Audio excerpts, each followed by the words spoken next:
Purihin ng Diyos, purihin ng ating Panginoon. Naranasan mo na ba yung ikaw ay inimbitahan sa isang party, pero hindi ka binigyan ng magandang pagbisita o pansin? Minsan ako ay naimbita sa isang malaking birthday celebration, isang debut. At dito, ako ay inatasan na mag-lead ng prayer, opening prayer. So, inaasahan ko talaga na pagdating ko doon ay isa ako sa mga importante dahil ako mag-lead ng prayer. At pagdating ko doon, ang daming tao. Mahigit siguro 300 na bisita. Kaya lang yung lugar ay pahaba. Nandun sa dulo ang stage. At nalaman ko yung aking upuan ay nandun mismo sa may entrance. So napakalayo. Malayo ang lalakad papuntang stage. At dito ay ako ay kinausap ng Diyos. Parang sinabi niya, ikaw ay masyadong umaasa na bibigyan ka ng magandang pwesto. Pero ngayon, hindi kita pagbibigyan.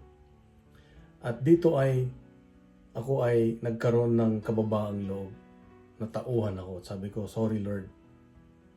At dito ay wala akong ginawa kundi gawin lang yung aking responsibilidad. Naging masaya. Pinabayaan ko lang kung saan man ako makaupo. Pasalamat pa rin ako sa Diyos. At matapos yung party, ang gaan-gaan ng aking pakiramdam. Dahil natanggap ko kung ano yung pinagkaloob sa akin. So, sa Ebanghelyo ngayon makita natin na sinabi ng Diyos na pag tayo daw ay magkaroon ng malaking paghahanda, ang imbitahan natin ay yung mga pingkaw, yung mga pilay, yung mga bulag, yung mga mahirap. Dahil hindi sila makakapagbalik, hindi sila makakabayad sa ating mga ginawa.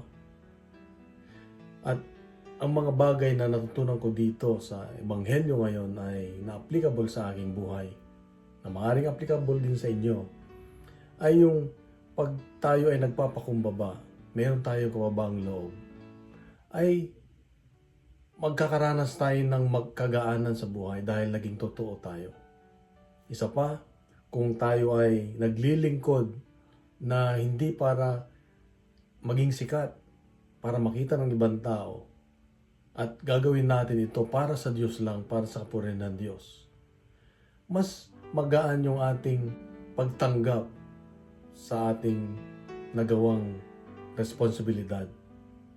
At maayos ito, matatapos ito ng may kagalakan sa ating puso. Dahil hindi mo inisip na magpasikat, kundi gawin ang tama, gawin ang para sa Diyos. At isa pa ay yung kung ang iniimbita daw natin ay yung mga may kapansanan, mga mahirap. Ibig sabihin, iimbitan mo pa rin yung mga importanteng tao, pero siguraduhin natin na gagawin natin ito dahil sa pagmamahal. Hindi lang yung iniimbita natin dahil meron tayong iniisip na makakabayad sila.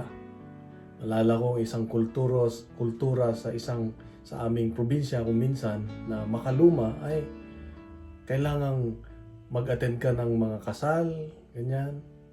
Nandun ka lagi, nagbibigay ng regalo para pagdating naman ng panahon na ikaw rin ay magbibigay ng paghahanda dahil sa kasalan na gagawin mo ay darating din sila, magbabayad din sila.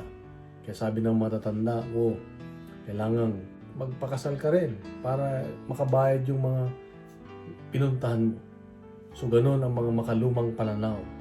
Ito yung gustong ituwid ng Diyos na pananaw natin.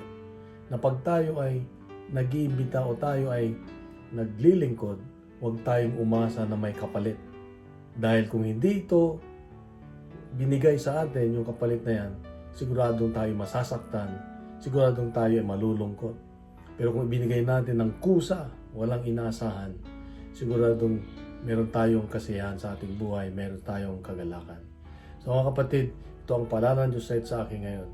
Sana ay magawa natin. Kung nagustuhan po natin ating reflection nga, ibahagi natin sa social media at gawin nating viral ang salita ng Diyos. God bless and God is good.